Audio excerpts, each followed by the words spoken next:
నమస్తే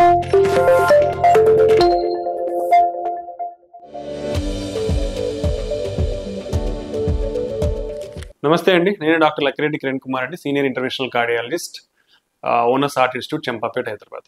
aortic aneurysms అంటే ఏంటివి అంటే, మనము ఇక్కడ చూస్తే గుండెలో మన బాడీకి బ్లడ్ సప్లై చేసే మేజర్ గుండె రక్తనాళం ఉంటుంది. దీన్నే అయోటా అంటాం. ఈ అయోటా అనేది వచ్చి కింద మన కాళ్ళ వరకు ఒక పెద్ద ట్యూబ్ లాగా ఉంటుంది. దాని నుంచే బ్రాంచెస్ వస్తూ ఉంటాయి.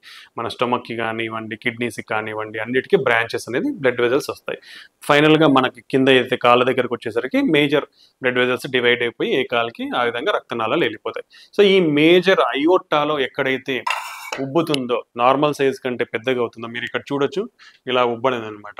అంటే నార్మల్ దానికంటే ఇలా ఉబ్బడం ద్వారా దీన్ని అయోటిక్ అన్యూరిజమ్స్ అంటాం. మరి దీనివల్ల వచ్చే ప్రాబ్లమ్స్ ఏంటివి, ఎవరిలో వస్తుందంటే యూజువల్గా ఏజ్డ్ పీపుల్లో మోర్ దాన్ 60-65 ఇయర్స్లో వచ్చే అవకాశం ఉంటుంది ఈ అయోటిక్ అన్యూరిజమ్స్. మరి దీనివల్ల ఉండే డేంజర్ ఏంటంటే ఇవి సడన్గా రప్చర్ అవ్వచ్చు, అంటే పగిలిపోయే అవకాశం ఉండొచ్చు. అలా పగిలిపోయినప్పుడు సడన్గా బీపీ పడిపోవడం కానివ్వండి, ఇలా జరిగి సడన్గా చనిపోయే ప్రమాదం కూడా ఉంటుందన్నమాట. లేదా వీళ్ళకి సరౌండింగ్ ఆర్గాన్స్ ఈ ఉబ్బినప్పుడు ఏమవుతుందంటే చుట్టుపక్కల ఉన్న ఆర్గాన్స్ ఏమైతే ఉంటాయో దాని మీద ప్రెషర్ పడి ఆ విధంగా కూడా మనకి బ్యాక్ పెయిన్, అబ్డామినల్ పెయిన్ ఇలా మనకు ప్రజెంట్ అయ్యే అవకాశం ఉంటుంది.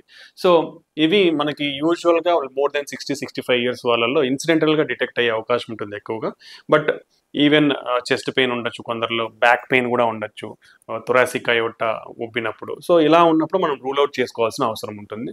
దీనికి అన్యూరిజం అనేది ఫోకల్గా ఉంటే మాత్రం మనకి ఓపెన్ హార్ట్ సర్జరీ అవసరం లేకుండా ఎండోవాస్కులర్ గ్రాఫ్ట్ అనేది మనం వేయడం జరుగుతుంది. మీరు ఇక్కడ చూడొచ్చు, ఈ గ్రాఫ్ట్ అనేది డిప్లాయ్ చేస్తూ ఉన్నారు. ఇలా గ్రాఫ్ట్ వేయడం ద్వారా మనం దాన్ని ట్రీట్మెంట్ చేయొచ్చు అనమాట, ఓపెన్ హార్ట్ సర్జరీ అవసరం లేకుండా. సో ఇది అయోటిక్ అన్యూరిజం. ఇది మోర్ దాన్ 60-65 ఇయర్స్ ఉన్న వాళ్ళలో వచ్చే అవకాశం ఉంటుంది.